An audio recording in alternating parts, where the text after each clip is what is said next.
आज से लगभग 5 साल पहले जब मैंने रिफाइंड के बारे में ये चीज़ें सुनी और जब मैंने इस तरह की वीडियोस देखी, तब के बाद मैंने रिफाइंड तेल खाना बिल्कुल पूरी तरह से बंद कर दिया। तो दोस्तों, मैं ये चाहूँगा कि मेरे जो सब्सक्राइबर हैं उनको मैं अवेयर करूँ अपने इस वीडियो के थ्रू, और वो तेज़ी से अपनी जो रिफाइंड खाना बंद करें और कच्ची घानी तेल यूज़ करें और फिल्टर तेल यूज़ करें, नारियल का तेल यूज़ करें, लेकिन रिफाइंड तेल बिल्कुल ना यूज़ करें। साथ में बच्चों को भी इस तरह के रिफाइंड तेल से बचाएं। दोस्तों, एक सवाल आपसे कि आप लोगों में से कौन कौन घर में रिफाइंड तेल खाता है?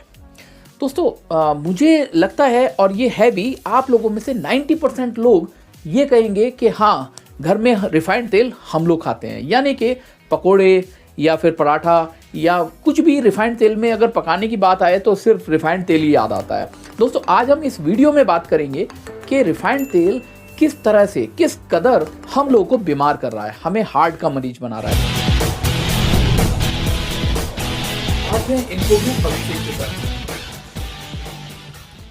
दोस्तों, हम रिफाइंड तेल क्यों खाते हैं? क्योंकि वो टीवी पर आता है। टीवी पर ऐड आता है, यानी कि एक आदमी अपने बच्चे के साथ खेलता है और उस टीवी ऐड में दिखाया जाता है कि वो भागते भागते वो थक जाता है, तो उसकी पत्नी बोलती है कि अब तुम जवान नहीं रहे, अब तुम्हारा दिल जवान नहीं रहा है। तो उसके लिए फिर उसकी जो पत्नी होती है वो मार्केट जाती है और मार्केट जाके एक बड़ा सा डब्बा लेके आती है, और वो बड़ा सा डब्बा लेने के बाद फिर घर पे आके पकोड़े, समोसे और पराठे वगैरह बनाते हुए दिखाती है।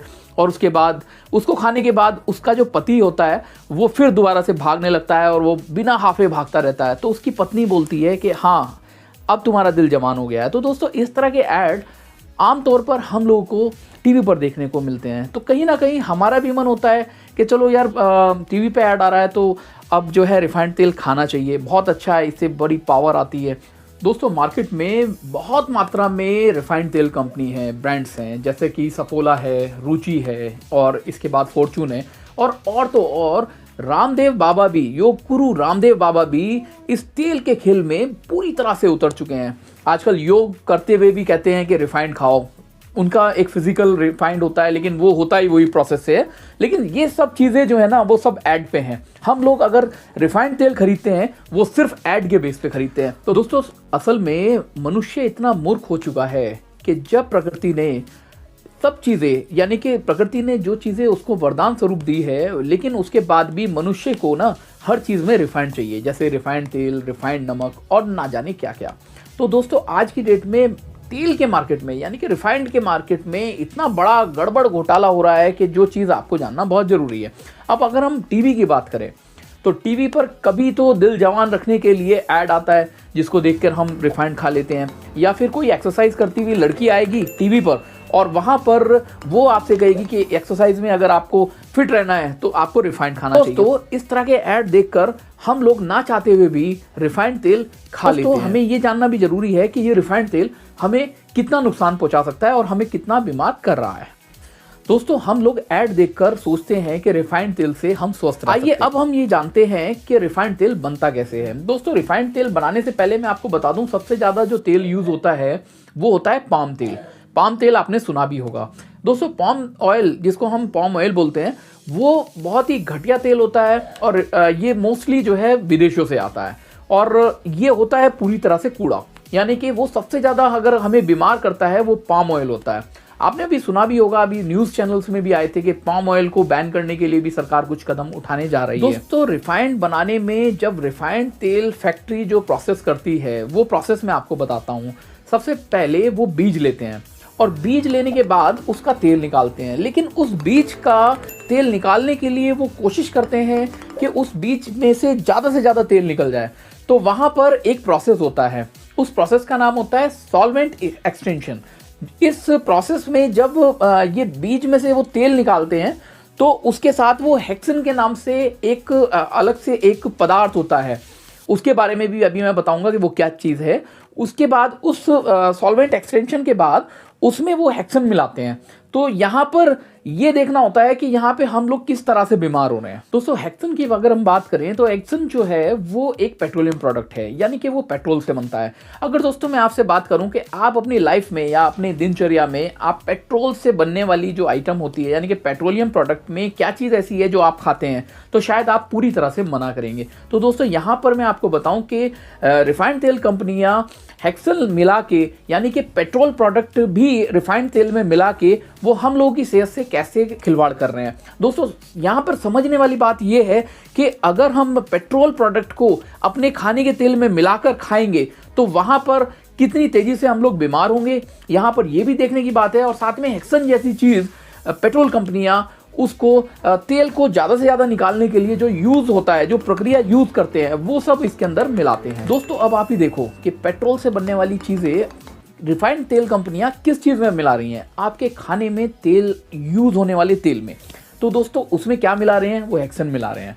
तो दोस्तों अगर आइए सबसे पहले हम एक चीज़ और जान लेते हैं कि हेक्सन से हम लोगों के शरीर पे क्या प्रभाव पड़ता है। दोस्तों आइए हम देखते हैं कि हमारे खाने के तेल में जो हेक्सन है वो हमारे को किस तरह से हम लोगों को बीमार कर रहा है। सबसे पहले हम बात करें डिजीनेस की, तो दोस्तों आलस रहता है और तेल खाने के बाद भी बहुत ज़्यादा शरीर ढीला रहता है, एनर्जी खत्म हो जाती है, तो कहीं ना कहीं डिजीनेस है यानी कि हेक्सन है।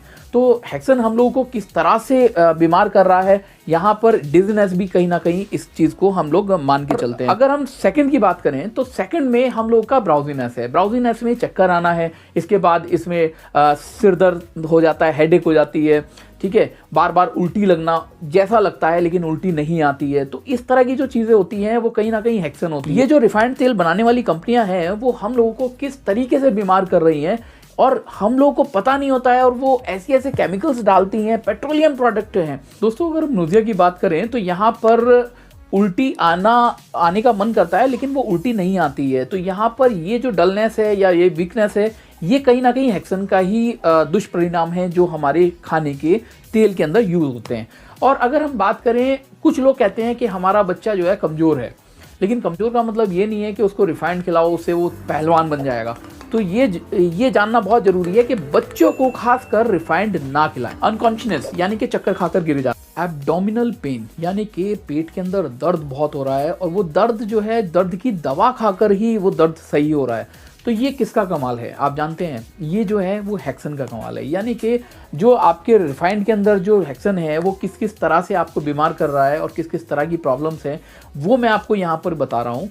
आपको ये जानना बहुत ज़रूरी है। और दोस्तों अभी पिक्चर अभी बाकी है, क्योंकि अब रिफाइंड तेल कंपनियां क्या करती हैं कि उस बीज में से तेल निकालने के बाद उसके बाद उसको डीगुमिंग करती हैं। तो यहाँ पर डीगुमिंग करने के लिए क्या करती है कि तेल के अंदर का जो सुगंध होती है, जो खुशबू होती है, वो निकाल लेती है। यानी कि पहले तो केमिकल डालकर तेल निकाल लिया और उसके बाद उसको जो डीगुमिंग करी उसके बाद उसका सुगंध भी निकाल ली। सुगंध एक ऐसी चीज़ होती है जो आप किसी भी बीज को या फिर किसी भी तेल को, जो प्राकृतिक तेल होता है, उसको खुशबू लेकर आप पहचान सकते हैं कि हाँ ये तेल किस चीज़ का तेल है या फिर ये बीज है तो वो किस तरह का बीज है।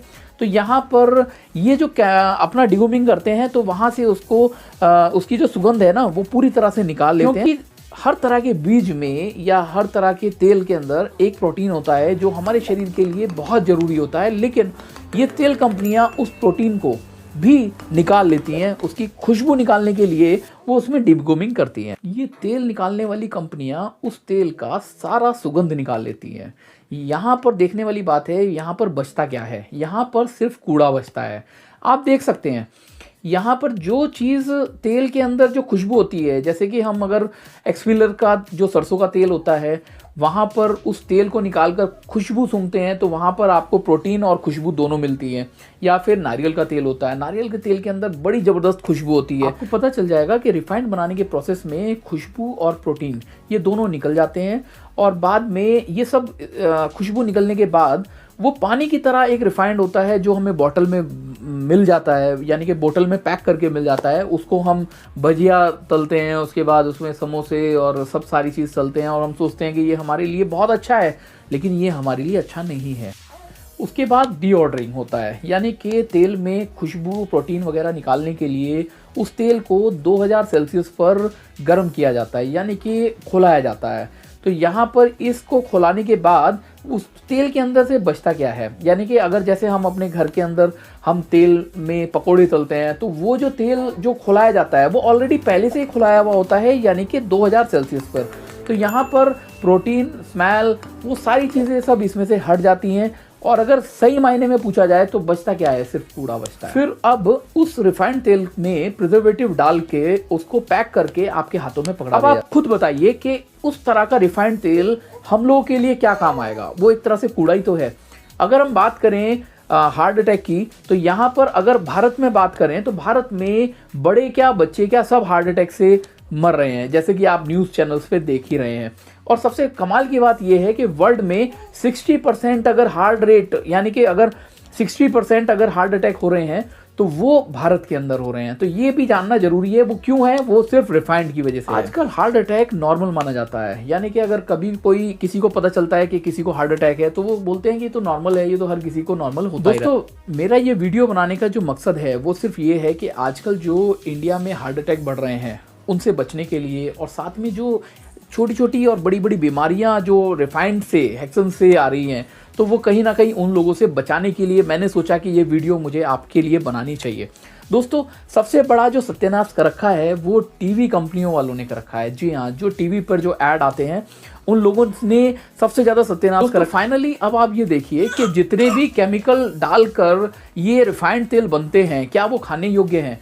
दोस्तों, अब हम लोग ये कहते हैं कि कभी भी हम लोग अपने घर में कोई खाना बनाते हैं और भजिया तलते हैं या फिर पकोड़े बनाते हैं, तो हम कहते हैं कि जो तेल होता है वो सिर्फ एक बार यूज़ होता है, उसके बाद अगर हम उसको यूज़ करते हैं तो वो एक तरह से जहर बन जाता है और वो सेहत के लिए सबसे ज़्यादा हानिकारक होता है। लेकिन आप ये देखिए कि हमारे रिफाइंड तेल खाने से पहले वो ऑलरेडी 2000 सेल्सियस पे पका के, यानी कि खुला के, वो हम लोगों को पानी की तरह जो है ना पतला कर और उसमें प्रोटीन और जितने भी जो स्मेल होती है वो सब निकाल कर दूध देते हैं।